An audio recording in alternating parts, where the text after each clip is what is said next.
Hey guys, welcome back to the show. I am your host, Ashley Hilt. This week I'm joined by co host, once again, Flood. Hey buddy, how are you? I'm doing well, my friend. How are you? Doing good. I think I said that when you joined the recording room. Hey buddy, how are you? That's so weird. I'm stuck in that buddy loop, I guess. I don't know.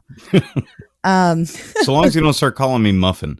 I can take most terms of endearment, but as soon as somebody calls me Muffin, I'm like, you don't like muffin. no, I don't like, I'm just not a pastry kind of guy.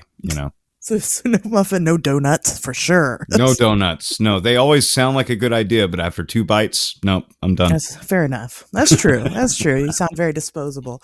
Um, okay. Well, Ouch. no, I'm saying if somebody calls you a pastry, then you feel disposable. I'm assuming is what you were getting at. But Well, anyway, I wasn't really taking it to that much of psychoanalysis, but I am now. yeah, no, that's me. That's my brain. That's my hang up. That's what I do. See, now I'm going to be thinking about all sorts of Freudian concepts every time I try to eat a damn croissant from moving. It's your own fault. You brought it up. Anyway, so Flood's here. He's going to join me this week. We are discussing a couple of interesting encounters here with our guest, Justin. Justin, how are you? Good. How are you doing? Doing great.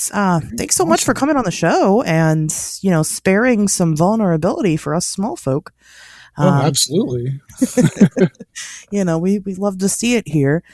Super excited to talk with you. We already, it's no surprise to people, I'm sure, already kind of have an idea of what we're going to get into. It's definitely unique this season. You're the only person that will be talking about this specific topic this season. So, Ooh, very awesome. cool. Yeah, I'm excited about it. Um, so why don't we go ahead and we'll just kind of, take it back a little bit. Why don't you tell us what's happened to you during your time in New Orleans? Okay, so I it was about 2012, and I just moved in with my friend Ryan, and his significant other and their baby, and I'm moving in my stuff, and I'm going upstairs. It's like an apartment complex, basically, and as I'm going up the stairs, I hear this distorted whistling in my ears, and Okay.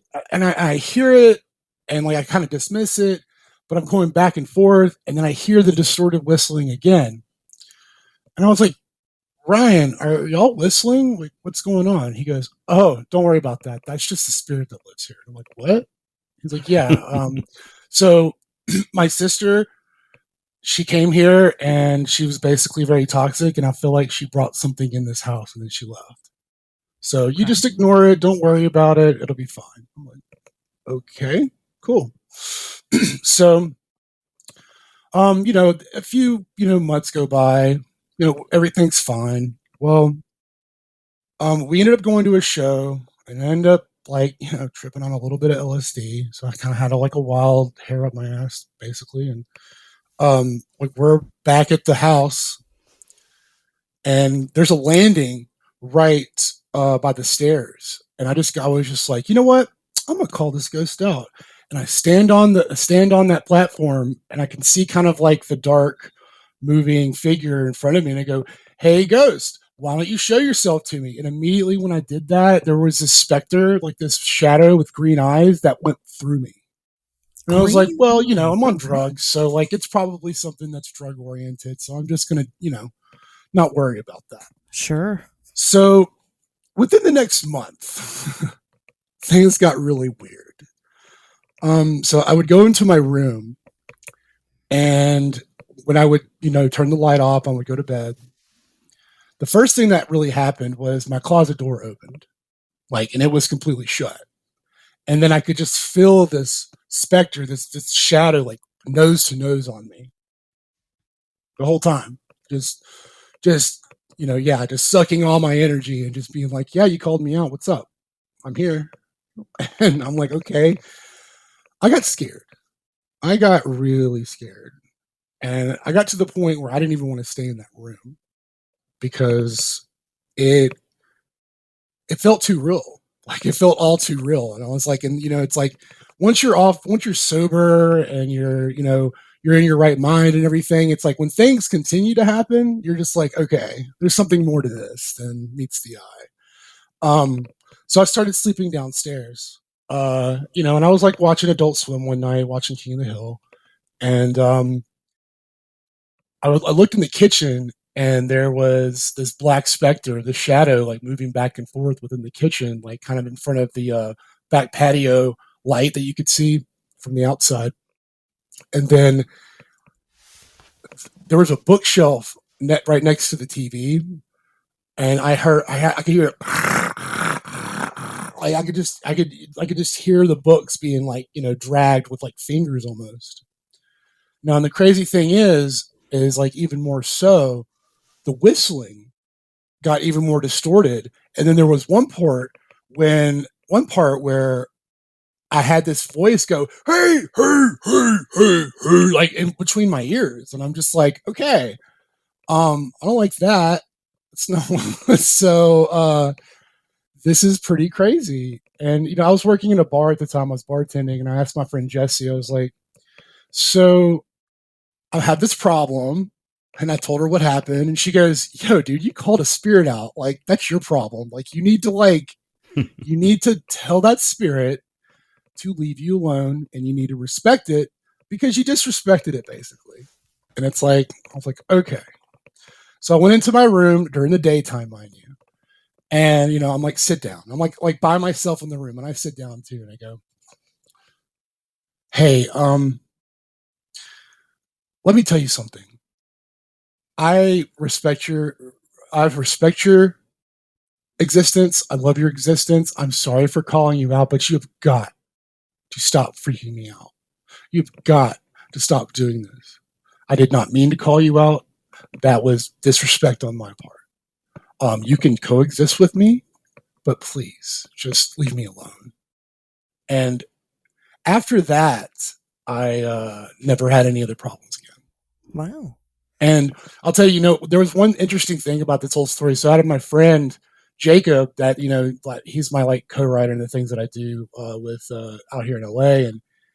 And he came and visited me one time, and he even mentions, he's like, yeah, like you were in that apartment and you were just like, yeah, you were just like really nervous and anxious and antsy. And you're just like, can we just leave? Can we just go? Can we just like go to the bar and like, get away from here?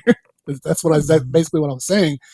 And like later on, I told him the story, and he goes, because I didn't even want to like mention it to him during that time, because I was like, I feel like the more I mentioned it, the more something was going to happen. And we had talked about it a little bit later, and he told me, he's like, yeah, man, you were acting really weird during that time. And I was like, yeah, no, yeah, it really was, because it's like the most freaky thing that I've ever experienced with a specter or the spirit or what have you.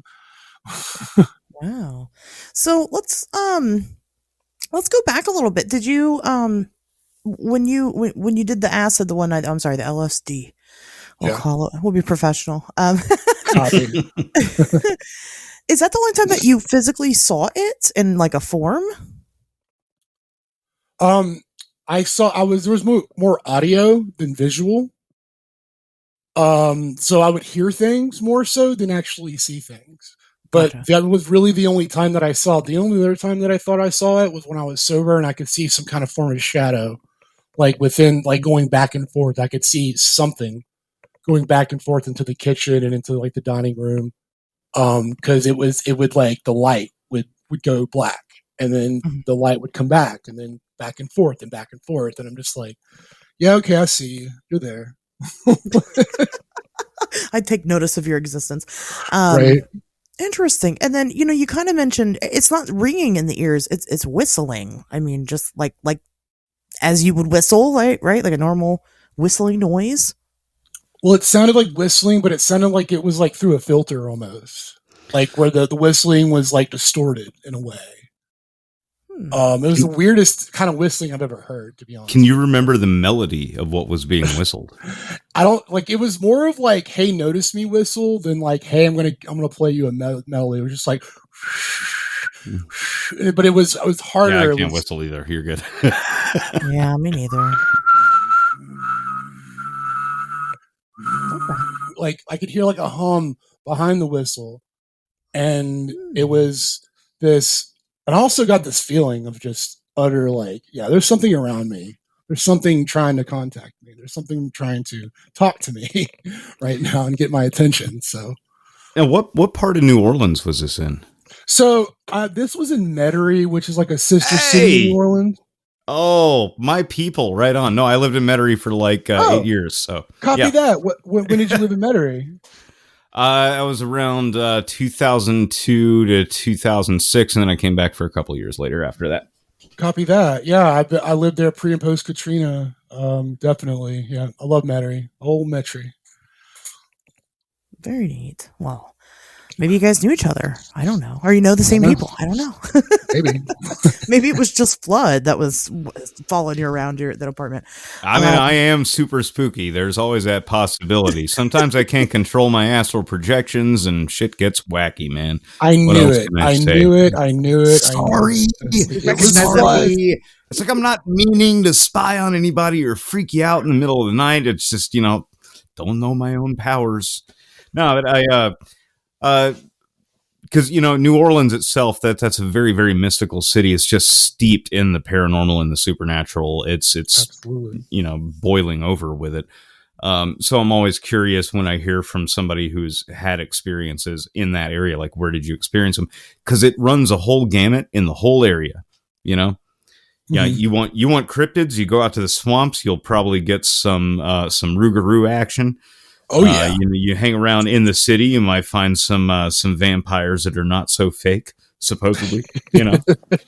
But I don't know, that stuff's fascinating. And I wanted to ask you, so how long did this ordeal last? So you feel like your sister brought it into the house, but this lasted for a while beyond that. So how long did this whole thing last? So from the time that I called it out, it lasted about a month. And then that's when I talked to my friend because it was like really kind of affecting me. And I just needed to do something about it because it's like, I'm like, either I need to move out or I need to like figure out what's going on because I just could not live in that room because I could just feel it all over me all the time.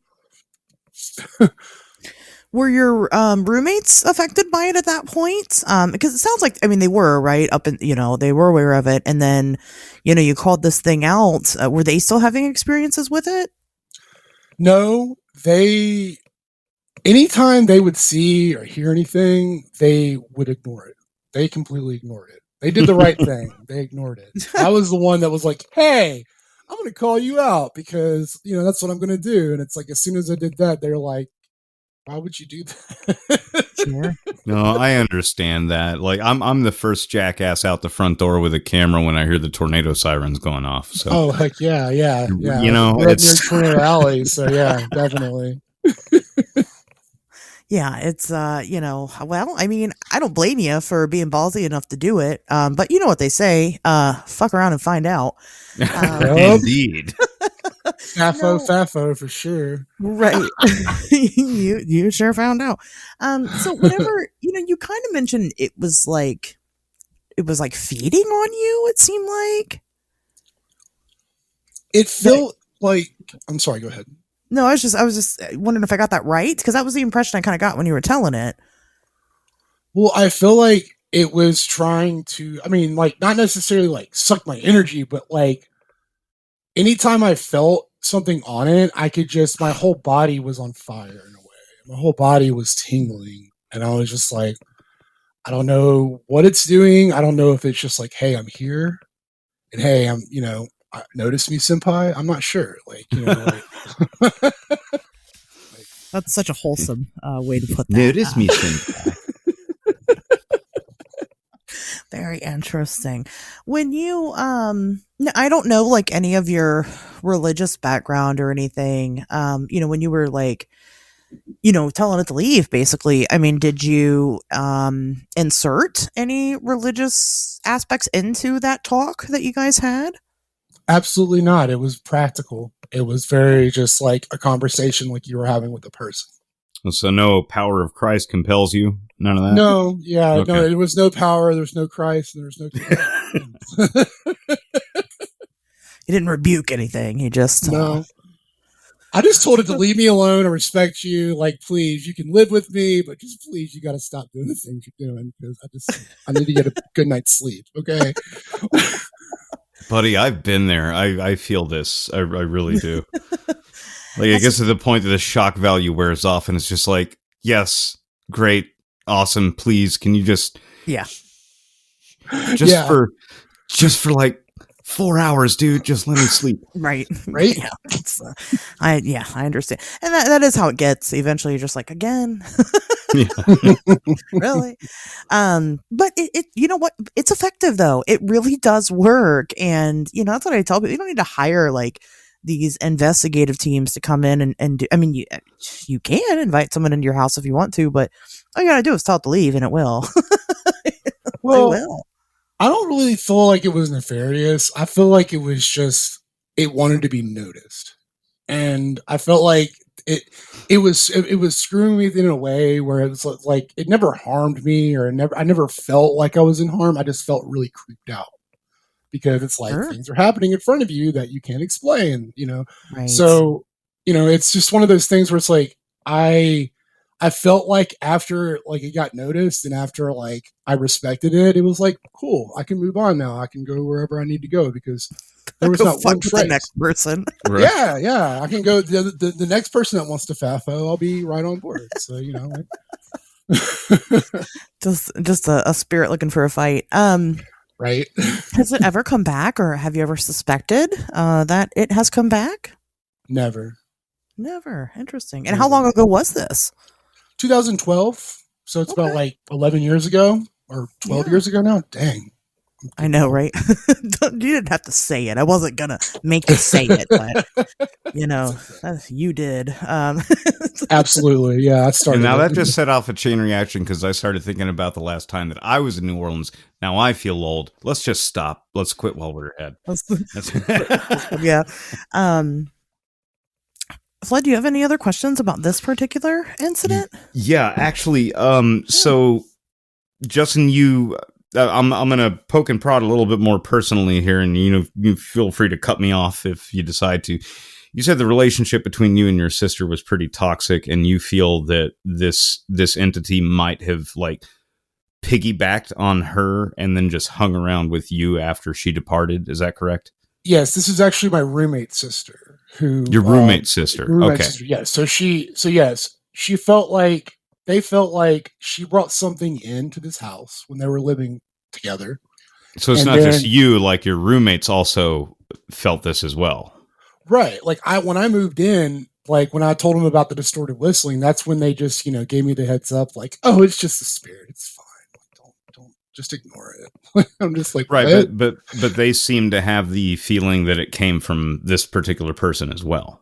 Yes. Cause I think they were living previously with like before she came to move in. So there was like no kind of like reactionary, like paranormal stuff going on at that time. Gotcha. Okay. Yeah, just for my own head, because I love hearing how some of this stuff unfolds and like how it starts. And Ashley, I'm sure you'll agree, like no story is the same. Like each one has these catalytic moments that seem to kick activity off. Mm-hmm. So I was just trying to pinpoint where that was. I think beyond that, no, I don't think I really have any questions right now, but I think I'll probably want to come back to this by the end of this conversation. Yeah. Personally, I wonder about the sister, right? Because it seems like it's her attachment, or something. Yeah, did she ever say anything about it? No, she never acknowledged it one way or another. And I think she was just like, wasn't going to acknowledge it. But at that time, I think she was dealing with a lot of like emotional, like very, like again, toxic stuff, and like, like drinking a lot, and like this and that. And I think it's one of those things where it's like something got attached to her, and then like she was able to just leave it there. And then now it's like, well, I'm going to try to attach to this other person that called me out, so to speak. So, I mean, at least that's what I think. Well, and if she's, not somebody who is willing to do the work, right, and go inward, then she's probably going to be somebody.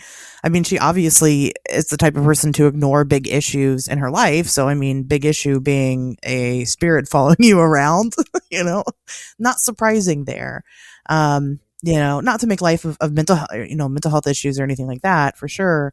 But I just personally am curious, I would be curious if she still has it following her around to this day, which I know you can't answer, but I wouldn't be surprised, frankly. I wouldn't either. Interesting. Yeah, no, definitely, a fun story. I like that it had green eyes. That is pretty unique. Are they like luminescent glowing green, or like it's human eyes, they're just green? No, they were like luminescent glowing green. Okay. Like that's like the only color that I could see. Yes, it was like the only color that I could see in that whole shadow that was like that came down the stairs and like went through me. Like, and I discounted it because I was like, again, I was on drugs, so I thought I was just tripping. Yeah, but there might be something to that, and we're going to come back to that a little bit later in this conversation. Definitely. Okay. Well, why don't we kind of get into that now? Yeah, it seems like a perfect segue, but because Ashley, if I may, just very briefly, Justin, I was really excited to hear about you joining us for this conversation to talk about your experiences, because like I'm a field researcher when it comes to the paranormal, and I actually go out there and I do the things and I try to interact with all of the weird stuff that's in our universe that we haven't quite made, hide nor hair of. But I do think that there is a connection between the paranormal and the psychedelic worlds. Oh, absolutely. And I'm gonna be discussing a lot of this like at length over the next year on various shows, including here, especially when our lovely host here allows me to go off on such tangents like I'm doing right now. But anytime. No, but I do think there is something to be said for people who have had intense psychedelic experiences, trauma, have had other mental illness conditions that have like severely shaped their world. Like it's almost like if you get knocked out of your own reality a little bit in one way or another, these things become more apparent and more accessible to you. And I think there might be something to that. I think there is actually some merit in trying to understand a good balanced psychedelic and parapsychology study working in tandem. Well, I kind of also abide by Tara McKenna's like kind of idea of the stone ape theory, where like mushrooms like opened up more of our consciousness, and that's why we are like people today. We got a McKenna guy here. Ashley, we're in really great company. Really, seriously. This is great. I knew this was going to be awesome. Fantastic. Justin's a good dude. He complimented me a lot before we started recording, so I already enjoy him. Thank you. That's my favorite part. No, I'm excited to have this conversation. It's something that I feel there's only so the paranormal community as a whole, right, is already such a tiny, teeny, tiny little community, and then you have this other sector of it that I feel is microscopic. You do have some people that will talk about the different gateways into having experiences, but a lot of those people are written off as crazy or whatever, right? Depending on what you're looking at. When I talk to a lot of my witnesses, and I haven't asked it a lot. You guys haven't heard that a lot on this show, even though I know that I'm trying to show you what it's like for me to interview somebody. But face to face, talk a lot about trauma. And that seems to be something that is, pretty much consistent. Some type of emotional or physical trauma that happens to people that end up to go on and have these strange experiences in life also. That's true. I understand because I've got a lot of trauma myself as well. Oh, There you go. I wasn't going to be rude and ask, No, not at all. Like, I Um, don't mind talking. I'm an open book when it comes to that kind of stuff. Oh yeah, well, great. No, it's I mean, great in the best way possible. I understand. Me Right. too, right? Right. Trauma is, but it's a sensitive topic, right? So I personally, I don't want to bring people on this show and exploit them for those terrible experiences they lived through or whatever it is. But it is a big part of it. And when I had started investigating initially, DMT was something that I had looked into because I knew people personally who had done it. And these aren't people that are into these topics, they're just my friends. They're just people that I know, people I used to party with. I know people that have done it and I know what their experiences are. And I know that they don't know each other. There's no way for them to corroborate a story together like they were telling in having these experiences. And so the more I started digging into it, I had a novel idea. I wanted to, well, guess what? Make a documentary on researching DMT, try to raise enough money to get actual medical professionals involved, get someone in that headspace on DMT, and maybe run some scans while doing it. Well, I found out that cost probably a couple $100,000 that I don't have. And come to find out, I don't need to do that. There are already people that are now doing that. So we're getting somewhere. But Awesome. there is something to it. And, this isn't just like, listen, guys, I get it. I don't listen to Joe Rogan. Okay. I don't. He's insufferable. He's insufferable. Thank you. Yes. No, he really is insufferable. Awesome. Yeah. That was almost a perfect jinx. It was. I'll have to edit it and time it up perfectly. Please do. Just for that moment. Yeah. Dude's insufferable. We all agree. He says some off the wall shit, but he does. So I'm not here oh, Joe Rogan said you should take DMT, cause I know he's a big pusher on it, but he's not entirely incorrect either. I mean, listen, a broken clock is right twice a day. So, Yep. Yeah. It happens. But I'm excited. I can't wait to talk about this. Well, Awesome.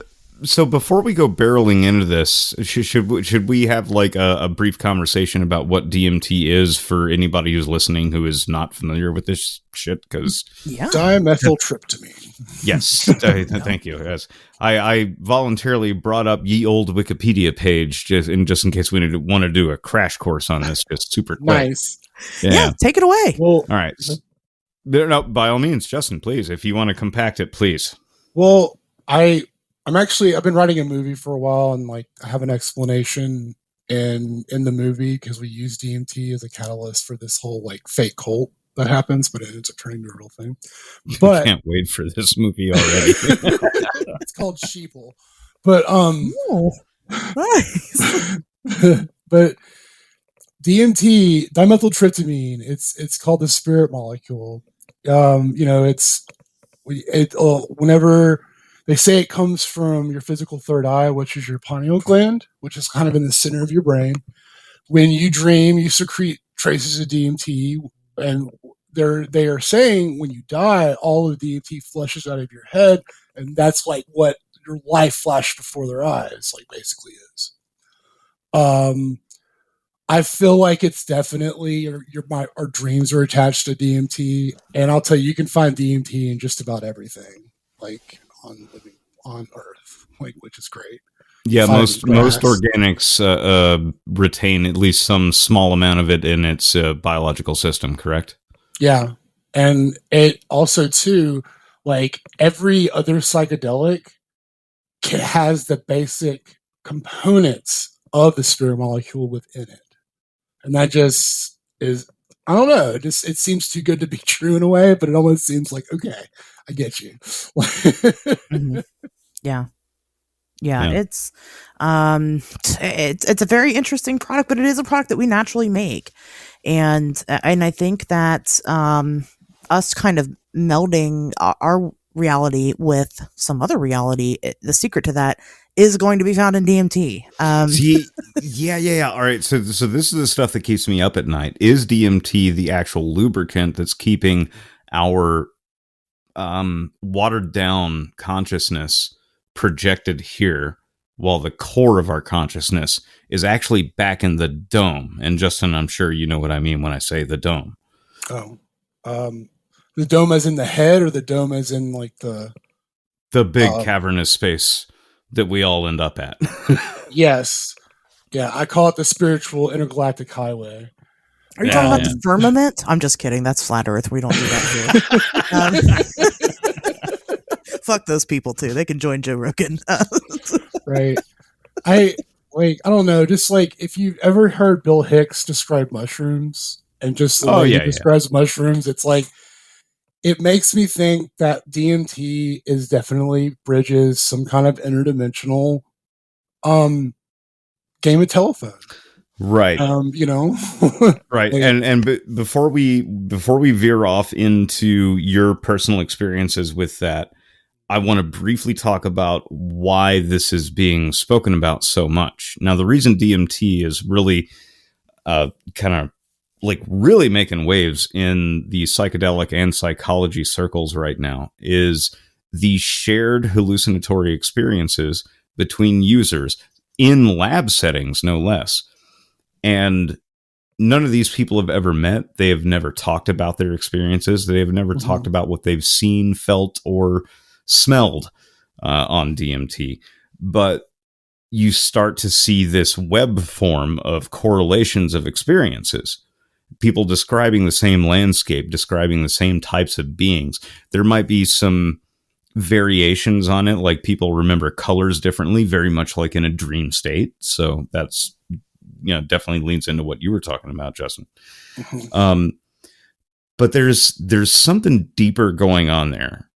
And the thing that really like smacks me in the face, and because I've experienced it too, is there have been hundreds of users describing this moment that after they pop through the hyperspace and they end up in this DMT realm, they are immediately greeted by these bouncing balls of light that say, "Hi, how are you? It's so good to see you. It's been so long. Welcome back." Oh my God, that just gave me chills.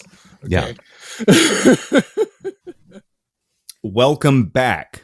That's the thing. And so this has really started to challenge my concept, not only on like the state of reality, how psychedelics alter them, but DMT has really started to make me question, is this truly simulation? Are we running in a simulation? And that's home base. We just took a quick break to bypass the feed, and we went back to the source for a second. They're like, hey, you're not supposed to be here, but it's really good to see you. Oh my God. Everything that you're saying right now, I've got a story about. Like, just some of the things that you're saying, like not supposed to be here, like certain key words. Yes, I can't wait to get into this. Well, yeah. I'm done. That's all I got. So I'm going to be quiet for a while. Well, okay. I've got, hold on. We're going to get there. Hold on. Okay. I know we're all super excited. It's like Christmas morning, right? No, I've been looking forward to this one ever since you and I started talking about doing this interview series. Justin, I've really been looking forward to this, dude. I can't wait to tell you. I'm really looking forward to tell you about this. Like, these are very unique, very interesting experiences, and we are kind of just barely scratching the surface of what they might mean. I like Flood's, your detail about the fact that, these things recognize us, could be because we're part of a collective consciousness, and they've seen us before. You're right. It could be some type of simulation theory, or humans are aliens theory, right? We don't belong on Earth. Tons of explanations. What I find fascinating for the non-believer is, what I'll tell you is that people will do this together, and they will not only have their own experience, but they'll be able to watch the person that they're doing it with have their experience as well and tell you every detail about their experience. Like, this is not just people getting high. Like, I cannot, just because there are going to be some people that listen to this episode, they're like, oh, drugs, great. No, listen, it's not just people getting high. There is something to this. And, I cannot tell you everything in this one episode with one person sharing their one experience. I will get into it at some point over on the Wednesday show as a topic. But, Google that shit after this episode if you're really curious. You know, dig into it. It's a massive rabbit hole and it's very interesting. With that being said, Justin, go ahead. Well, having said that, I have a disclaimer. So I don't do drugs like this anymore. Me neither. Don't worry about it. Just letting you know. I'm just letting the audience know. I don't do drugs like this anymore because I like life. But so it's 2009. I'm apprenticing to be a glassblower. I'm living in Shreveport, Louisiana, where I'm from originally. And this glassblower, he was like, "Hey, I'm gonna start making DMT," because like we had all been kind of researching, and I was like, "Yeah, sure, whatever. You're gonna make DMT." Well, he ended up making like 16 grams of DMT.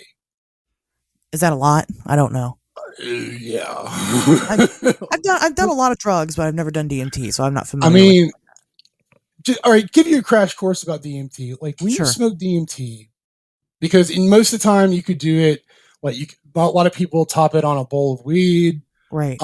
I know this sounds really icky, but like if you get a meth pipe and do it that way, it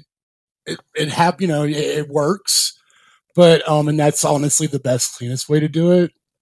But the fact of the matter is, like if you take one big steaming hit of DMT, it's going to take about 20 to 25 minutes trip. It's not very long.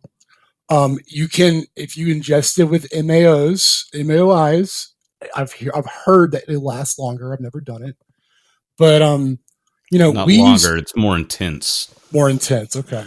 Yeah. So like we would roller coaster it though. We would get to a point where we would keep hitting it. So we'd be like tripping in and out for like hour and a half, 2 hours.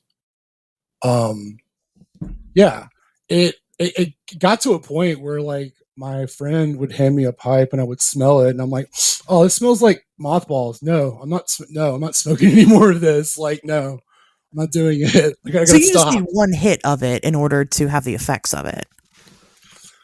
1 to 2 hits. Go ahead. 3 is the average from everybody that I've experienced it with. Yeah, like to really do the blast off. I mean, you take 1 or 2 hits, you're definitely going to have some amazing experiences. But you go up to the 3rd, and that's typically where you get the actual, like, you're going through hyperspace, baby. Right. Yeah. Okay, I got you. But it's not like smoking a whole bowl or like smoking a blunt, right? You don't finish the whole thing. Okay. No, there will be get to a point that you're somewhat immobile. Sure. Okay. Right. No, absolutely. You will be immobile. Like your physical will be there, but your metaphysical will be blasted off many galaxies away. Yes. Yeah. So, okay. So it's 2009. We make this DMT. And we start smoking it. I'm guinea pig number 1. I'm literally like the second person with my friend. I'm not going to name names. And we would smoke a lot of it. So I had these various experiences. So one of the craziest experiences I've had is I felt like I saw the future. And I'll explain this to you. There's 3 things I realize DMT really have to do as far as your physical to get your metaphysical. I believe it's how you perceive yourself, how others perceive you. I'm sorry, 4 things. Where you are geographically, because I feel like if you're going to smoke DMT in Stonehenge, that's going to matter. And also what frequency or music you're listening to. So we were listening to a lot of Perfect Circle 13 Step while we would trip. And when I smoked it to this certain song, this a certain 13 Step song, like, by a Perfect Circle, I instantly was like outside of my body and I saw myself like walk up to this person and this person that was outside the bar. And I loved this person. I felt really strong about this person. I had no idea who this person was. I couldn't really see their faces. Everything was colorful outlines. Everything was almost like chalkboarded outline with color. And it was like constantly tracing this colorful, just, I don't know, like almost LED light in a way. And then I went behind the bar, and then I looked at this other bigger person, and I go, I love you too, but I don't know who you are. But I don't know why I love you, but I love you. And I'm like, all right, cool.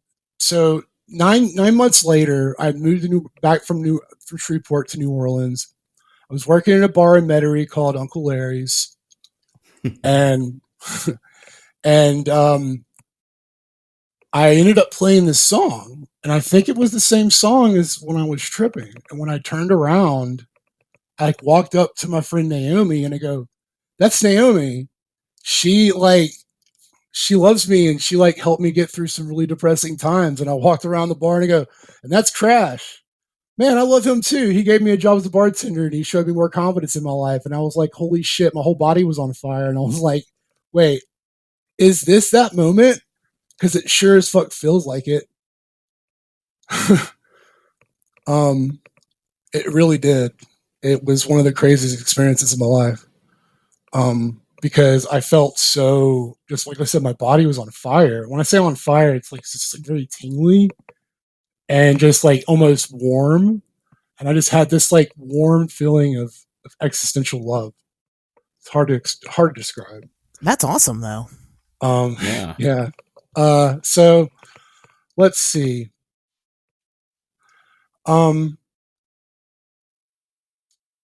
So do you want to hear about my most prophetic one, or do you want to hear about my favorite one? Well, both, hopefully. Yeah, exactly. Yeah, I'm going to tell you both. Definitely. That it's okay. Well, then, what do you I want to would hear say first? dealer's choice, man. okay. Like, Well, what do you my want to favorite- talk about? My favorite one. So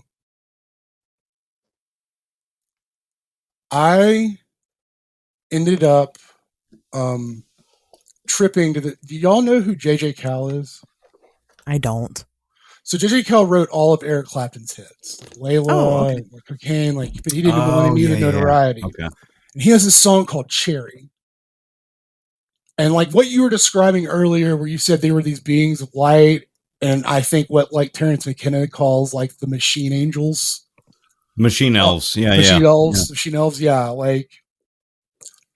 When I hit it, I went to this world where I had these beings, and these beings, they would get into my face really quickly, and they would morph into people that I knew in life, like my mother, my father, like my dog that died 12 years ago. And when they would back up, they were like this amorphous compound that would almost hiss and smoke.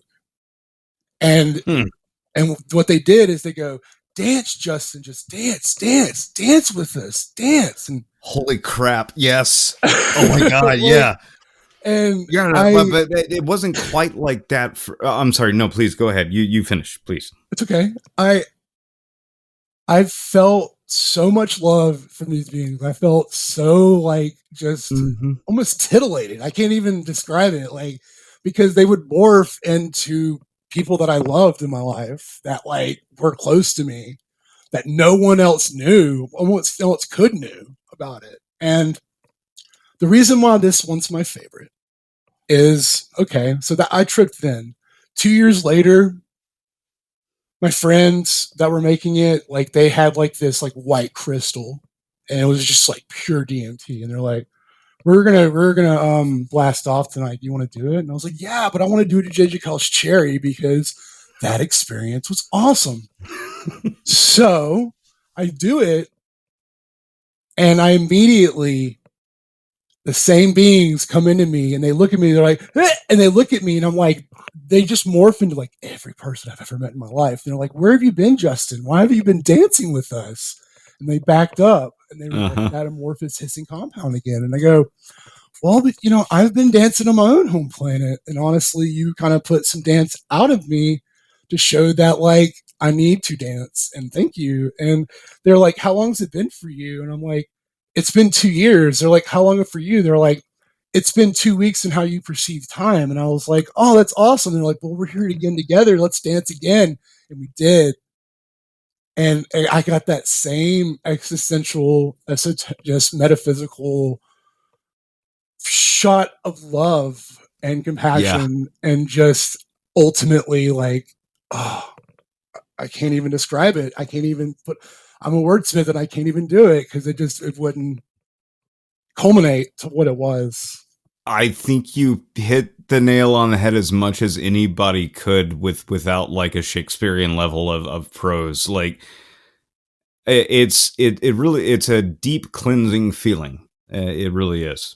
Whenever you come across these entities, and while it wasn't dance for my experience, it was simply just them getting my attention and saying like, do what we're doing. Just follow what we're doing. Follow our motions. Yep. And so I start bouncing up and down, and then I just start vibrating, and then everything just like light starts shooting out of you.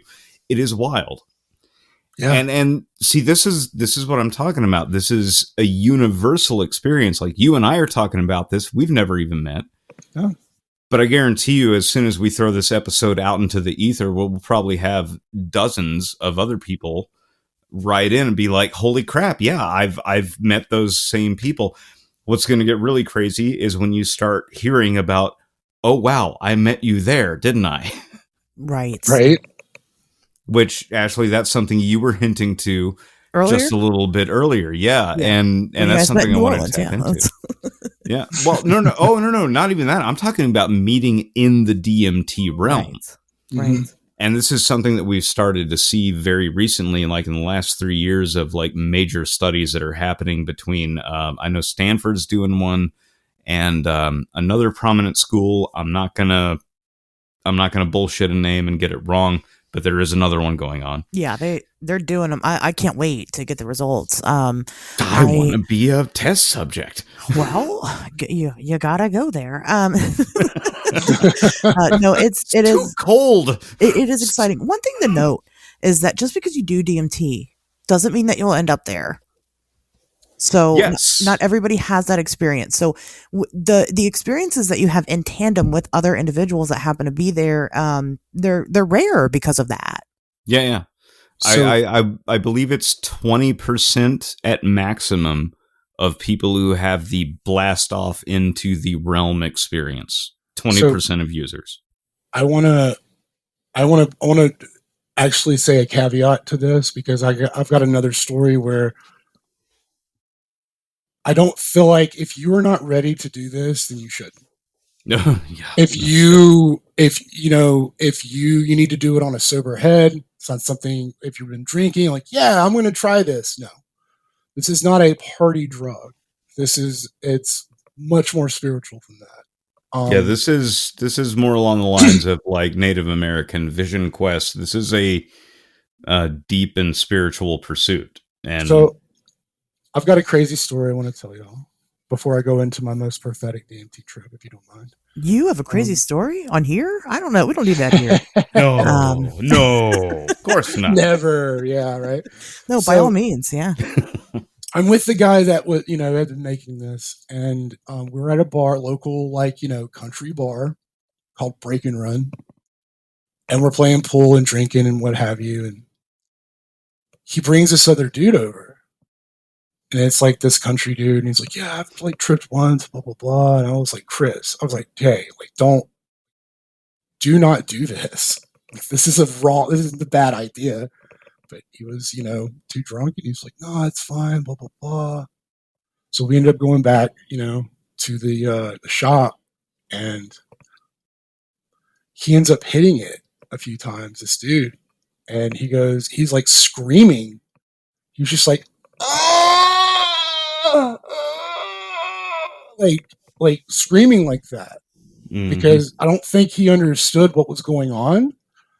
And then like Chris, like my friend, gets out of it and he goes, who's that dude? And I was like, who is that dude? That is the guy you brought. Like, what? Like, I was like, no, don't even play that, because like when you hit DMT, I don't care how drunk you are, it will sober you up when you get out of it. Yeah. And we ended up taking this guy home, and I mean, his whole entire perception had changed. He was just like, he looked mad, and he just looked like, yeah, well, it just doesn't matter. Nothing matters. And I was like, whoa, no. like let's think about this. But he wouldn't listen to reason. So yes, if it's not something to be taken lightly ever. Yeah.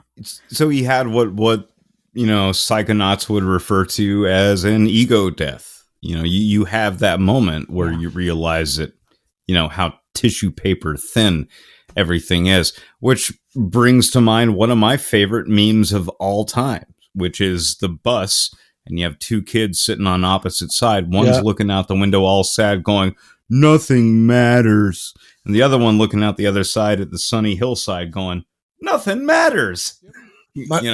Same meme. Same meme. Well, same meme, and it says on the left, it says, one day we're going to die. And on the right, it says, one day we're going to die.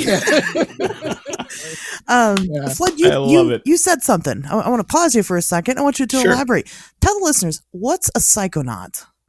A psychonaut is somebody who experiments a lot with psychedelics and psychedelic and psychological experiments, consciousness experiments, even. I don't know. I think the phrase was originated back in the 60s when you had like Timothy Leary and like that whole run of psychedelic pioneers and Terrence McKenna as well, of course. But I think by today's standards, that term can be branched out to consciousness studies as well as psychedelic studies. Yeah. And I think we're starting to find a more responsible method and a more rhythmic method in order to apply both of these into the studies of the paranormal. Oh yeah, absolutely. Well, and of course into the study of psychology. Now we have you can go to a ketamine clinic. You can microdose on shrooms, and it's very, very, very effective. No, ketamine is not shrooms. Ketamine is a horse tranquilizer. But you are correct. We are getting very, very close to where we're going to start synthesizing psilocybin, which I don't really understand. We should just use the natural form. But microdosing it, like seriously, the test results for that have been overwhelmingly positive. Like what it's done for depression, anxiety, and insomnia, like all of these things. I'm so proud of us for getting over our McCarthy area and international paper smear campaign of cannabis, which has affected all of this. Yeah. So I just wanted to make that note. A psychonaut is not somebody that just does a lot of drugs to do a lot of drugs. They do they do it to expand their consciousness, and they do it to kind of push the furthest reaches of understanding. Yes, it is calculated. It is with a purpose. It's not just to party and have a good time. So anyway, I just wanted to. Those days are long gone. I'm no fun anymore. So too old to have fun, Yeah, even when I do drugs, it's strictly for business now. Right? Yeah. My back hurts too much. Business as usual. Your back hurts? My back hurts too much for drugs. Yeah. Oh, Then I do drugs. I start dancing a lot. You guys know. You're talking about it. Then I end up with an injury. Somehow. But it was a hell of an injury, I got some funny stories that can fit into that, but we're not going to talk about them here. Right. So, two things. One thing is actually too hard. I danced too hard too. One thing is when I was living, I'm living in LA, and actually one of my best friends the universe is a crazy place. Get this, guys. So I'm from Shreveport, Louisiana. I knew this guy. We worked at Best Buy together. We lived in New Orleans at the same time. We went to community college at the same time, and now we live in LA at the same time. It wasn't planned. It was all happenstance. But he's like one of my best friends, and I actually peer monitored him while he was doing ketamine depression therapy in LA. So he was like, because he'd actually asked me, he goes, "So I know you've done this a few times. Can you just make sure that nothing happens?" I was like, "Of course, I got you." And I was just there for the hour while he was doing it, and after he was done, he ended up having a therapy appointment and everything with the therapist, and It's like a whole thing. It was very interesting. But two, I've always had this dream to have a place where people could do shrooms and to have different themed rooms. And like you could sign up if you want to have like your own room to yourself, you can do that. But you can sign up where it's like, hey, if you want to meld other people to allow them to go into your rooms, where you can like meet people and their other experiences. I just felt like that would be a great way you would meet like forever friends. That would be cool. Yeah. Hey, Justin. Yeah. Get out of my head. And for that matter, are you sure that we haven't met before? Because that sounds like a conversation that I had with you.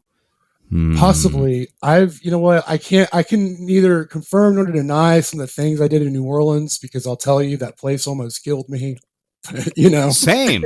like, holy shit, we probably know each other. This is going to be hysterical. Yeah. No, absolutely. Yeah. Well, my nickname was Shaggy back in New Orleans, but I had like hair down past my nose. Did you ever hang out at French Quarter Daiquiris? French Quarter Daiquiris? No. But did you ever hang out at the Dragon's Den or Checkpoint Charlie's? Checkpoint Charlie's, yeah. Yeah, I was there all the time at Checkpoints because I used to go to that base church at that Dragon's Den and then go to Checkpoint Charlie's and go hang out. So yeah, there probably might have been a time or two where we might have had some drunken talks, which is awesome. I love that. Fucking New Orleans, man. Yeah, right. Yeah, it's so true. All right. So my last story that I have, this is my most prophetic one. And again, disclaimer, don't do what I did. Okay? Do not do what I did. So, you know, amping it up like that is not really helping. Somebody's going to end up doing it now. Probably. I mean, like it did with Beavis and Butthead back in the day. So yeah. Shut up, asswipe. Yeah. All right. So I was like, I stood up and I go, I want to smoke DMT standing up. Ooh, my friend's like, okay, well, you're going to do it my way then. And I was like, all right. So he loaded a fresh bowl, I hit it. He loaded a fresh bowl, I hit it. He loaded a fresh bowl, I hit it. He loaded a fresh bowl, I hit it. He loaded a fresh bowl, I hit it. 5 fresh bowls, and I hit all of them, and I let it out. I went to this world where, like, do you remember the old Sci-Fi Channel commercials with like the blobby stuff? Like they would have like the bumps and stuff, and like they would have like these little blobby, like metallic looking things. Oh wow, yeah. Like I went into this world, and it was almost there was these 2 cells that still connected, but they were there, and I popped into their world, and they hit me one of those globules. You're like, who are you? You're not supposed to be here. You are not supposed to be here. Like, who are you? And I'm like, hi, I'm Justin.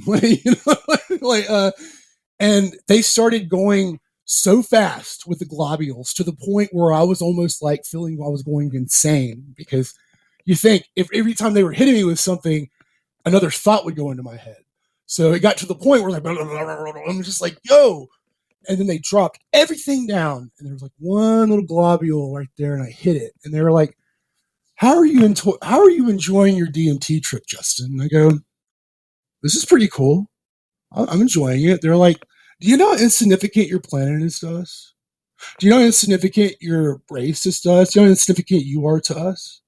We're merely just observers. We merely just watch. And I was like, I'd have to say pretty insignificant, since I'm not supposed to be here and all. They're like, you know, if your little mote of dust was knocked off tomorrow, it would have no significance on us. But it's like, do you know how significant you are to your own world?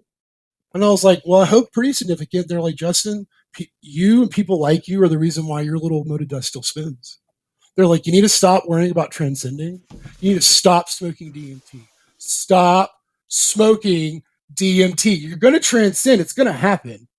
You just need to understand that you need to be there for your world. You need to be there for your people. Your people really need you right now. Like, you got opposable thumbs, dude. You got choice. You got free will. Why are you doing this? And I was like, the craziest thing about this is a few years after that, I would get dreams and they would give me more of that trip, like every once in a while. And that was the craziest thing. And it's like, yes, I do feel like certain things get diverted. And I feel like you can certainly do things that make you, that will change your destiny in a way almost. Will change your fate. Wow. Justin, I'm shitting a brick over here because you're literally describing the last 2 times that I went to the realm. Fuck yeah. Which is like, well, why are you back here? You've already come back here. You already know what's going on here. Right. Go back over there and fix things. Yeah. You're not supposed to be here anymore. Like, it was great to see you, but get the fuck out. Yeah. Really. And seriously, this is what I've been experiencing. And I love that somebody else brought it up, is after you've been there a couple of times, the entities that populate this space, they tend to get a little agitated and like, never in a frightening or an aggressive way, but in a sense of like, no, you've already had this experience. Now you're supposed to go back out there and make use of it. You're not supposed to come back here. Mm-hmm. So like the first 2 times I came back, I was like, oh, hey, glad to see you. Oh my God, you came back again. Third time was like, are you sure you got on the right subway? You know, it's... Are you okay? Did somebody hurt you? Yeah. Yeah, I don't think you're really supposed to be here right now. Let me go talk to my supervisor. It's the jester-looking motherfucker over in the far corner of this psychedelic landscape, by the way. Wow. Oh, wow. It's like their way of saying, you know, trust the process, right? You already came here once, you already know. Just go and do your thing. I mean, wow. No, absolutely. Which is honestly why I've experimented less with DMT in the last few years and more in very grounded consciousness experiments. And if anything was involving psychedelics, we've now gotten to the point where we're mapping everything out. We're tracking data, like how much are we utilizing? What are our goals? You know. Yeah. So it's not so nimbly wimbly, if you will. Nice. Just I like that, nimbly wimbly. Very interesting. Did you?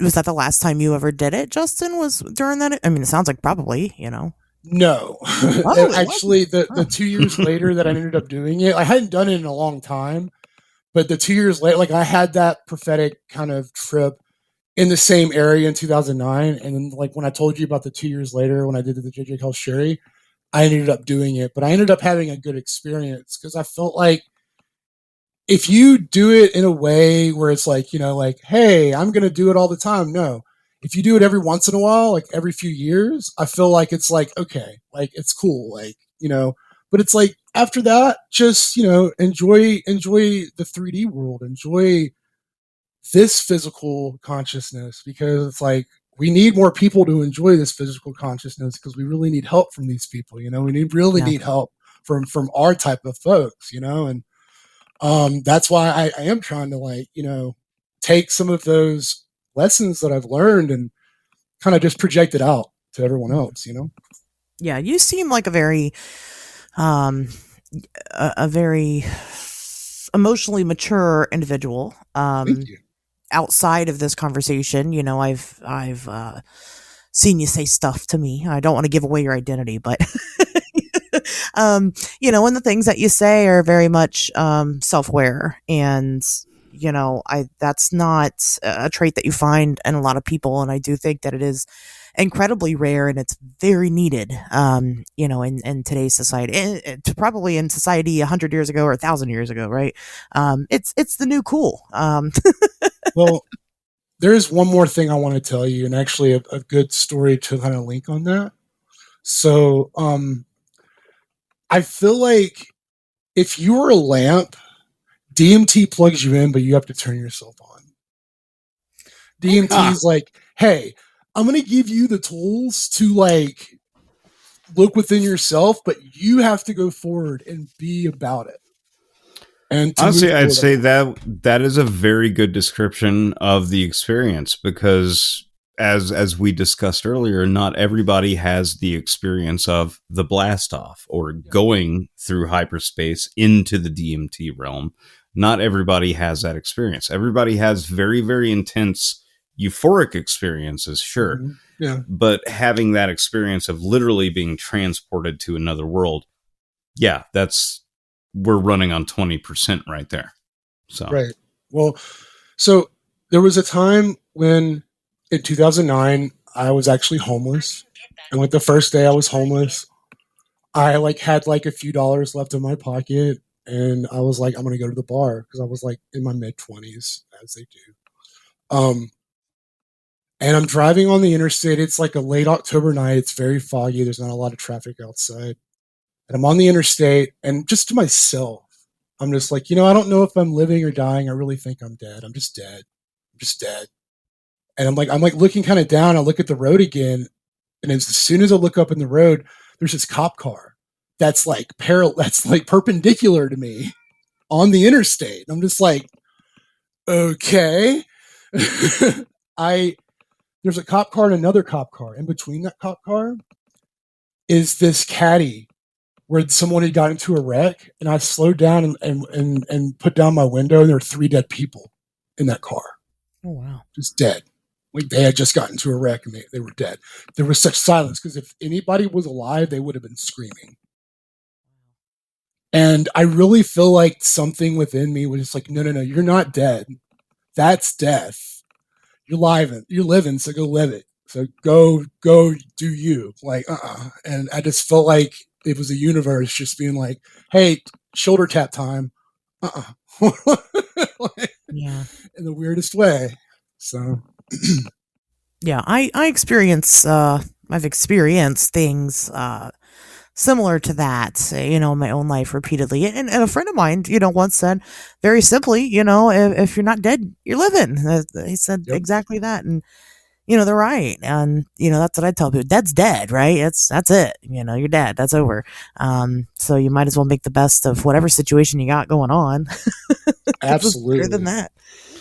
Yeah, but see, that's where it gets funny, is the DMT experience really makes me question, when you're dead, is it really all done? I don't think so. I don't.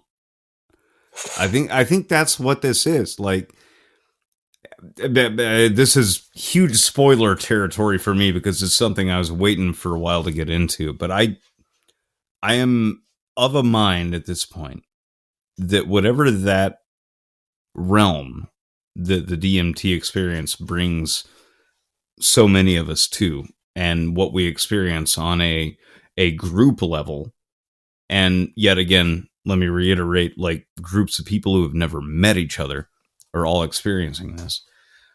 I am really, really leaning towards the idea that maybe that is the source, and maybe we are playing through a simulation.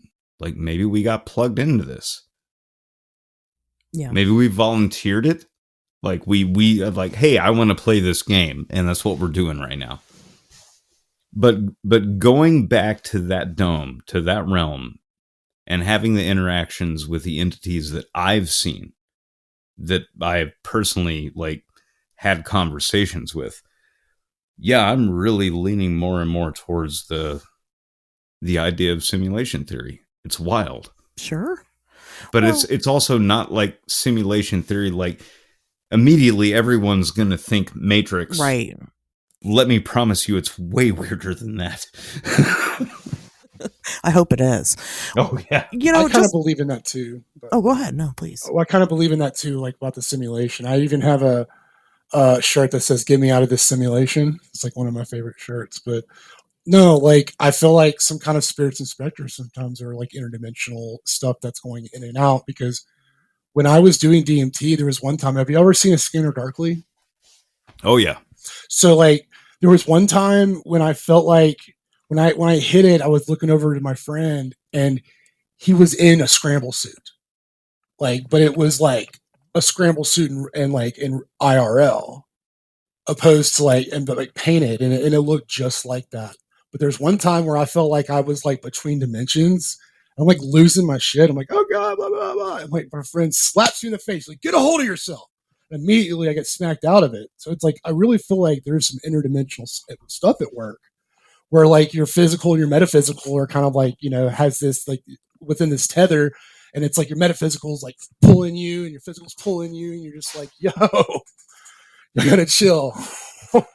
Like, yeah, I think I largely follow along the same thing. I don't question a lot of what happens when you die, just because it's scary, But, as far as these interdimensional perceptions and possibilities, it's definitely an idea I subscribe to 100%.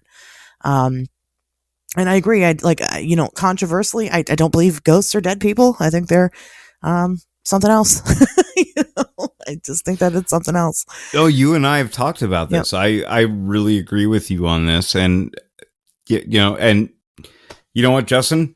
Yet again, I'm glad you're here for this, because this really kind of speaks into kind of the overarching theory that I'm starting to develop, which actually I've talked with you about a few times, but over the last few years, I've started to realize that maybe this has less to do with an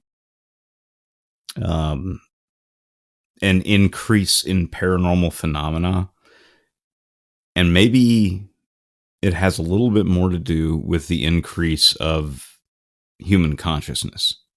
Maybe that's why we're starting to experience and see things so very differently. Why we're having such great advancements in science. And also at the same time, we're starting to see way stranger things that are all over our atmosphere, our sky, and up above it. And people are more willing to talk about it openly. I don't know. I think we're at an evolution point. We're in the Philip K. Dick era. Now, is it the Philip K. Dick era because we were technically advanced, or because it's a little dystopian? I think it's a little bit of both. I would say definitely a little bit of both. But in tarot, we call that the tower. Yes, we do. Yes. See, I know things. No, I love this woman. This is awesome. That's great. One thing that I wanted to make note of before I forget is, when we're kind of doing the rundown of DMT in the beginning here, one thing that was mentioned is, how we have this massive amount of DMT that's released when we die. And one thing that you both have mentioned. Theory, yeah. I don't know if that's a theory. I think that no, this has not been scientifically proven yet. So a lot of brain activity happens when you die. That's a fact. We know that happens. We just don't really, and we kind of, we theorize why that could be happening, but we don't really know, right? Neurons misfiring is scientific's, swamp gas to that question. Right.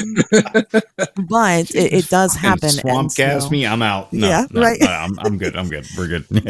But with you guys kind of talking about these beings and how they're like, Justin, in your case, they're telling you, you're going to transcend if you keep coming back. Don't come back here.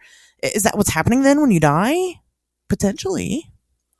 No, they were saying you're not going to transcend if you keep. I thought they were saying that he would, and if you kept going back there, that's not going to help you transcend. Now you got to do it outside of there, right? Yeah, they said you're going to transcend. It's going to happen. So but not stop, here. But not here. Like there are no more answers to get. Like at this time, you need to go experience real conscious life. Gotcha. Motherfuckers start speaking in riddles after like 2 to 3 visits. Seriously. Well, and you get all sorts of creatures, not just these light beings that Justin and I are talking about. You get things that are referred to as jesters. You get things that are referred to as jinn. You have mischievous. You have helpful. You have comforting and warming. You have things that you definitely want to stay away from. You have evil, yeah. You have evil. Yeah. Well, no, it's no, that's the thing. It's not like evil like progressed through the lens of humanity. It is just indifference. That's what I've seen over on that side. I've never seen anything that I would calculate as like evil. Well, but I've come across a few entities that put off the vibe as like, we just don't give a fuck. I was really curious to see what that guy, when he was screaming, what he was seeing. Like, Yeah. because like Right. I've never gone to a place that wanted to make me scream like that. And, and I think it exists because you're right. Like, it is the ego death. It is just like, oh, you think you know these things. You think, it's like diary, you think, you have no idea. It's a diary. But it's one of those things where you in your conscious world, you think that that's all it's in.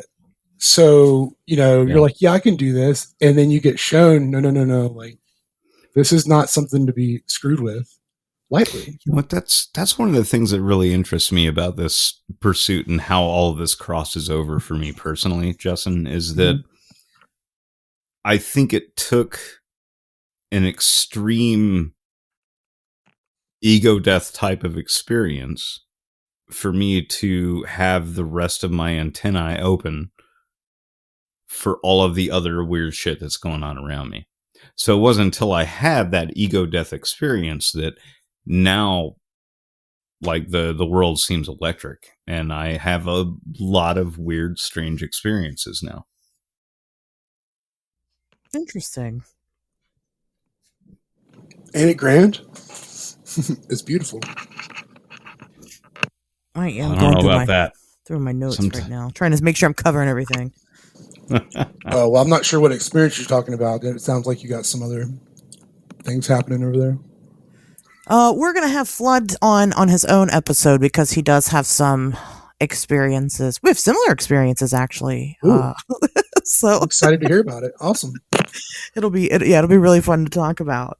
No, actually, I think this might be a really kick-ass crossover, and you know what? I'll save the rest of that comment for when we're not recording. Fair enough.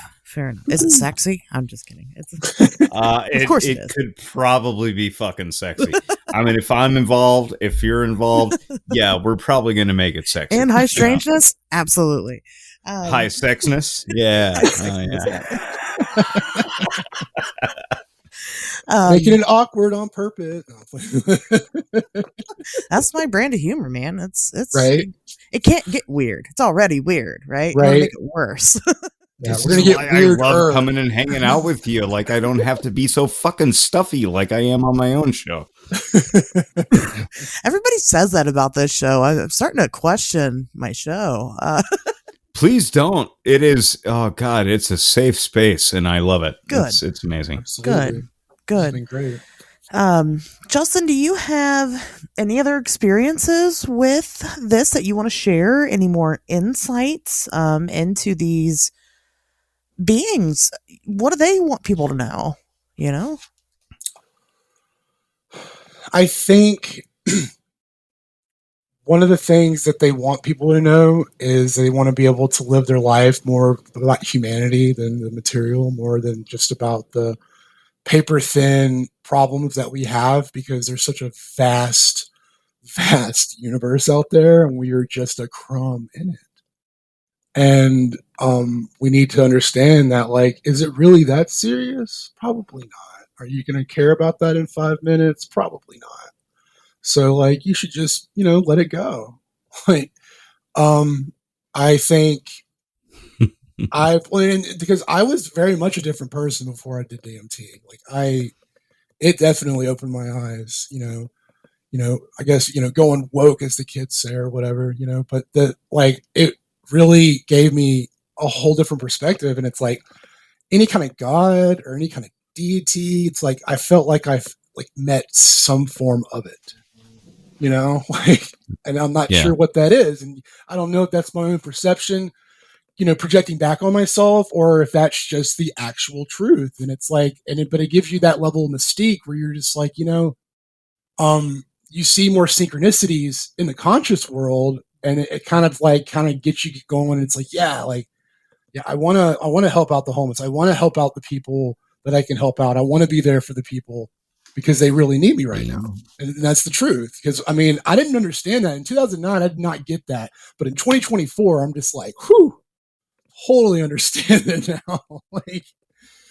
Talk about an ego death for sure. Like, That sounds like a fantastic change, though. I mean, it sounds very positive, and that's fucking beautiful. Yeah, not scary at all. To be honest, like thank you for sharing that. Sincerely, thank you. You're welcome. Yeah, I think that's great.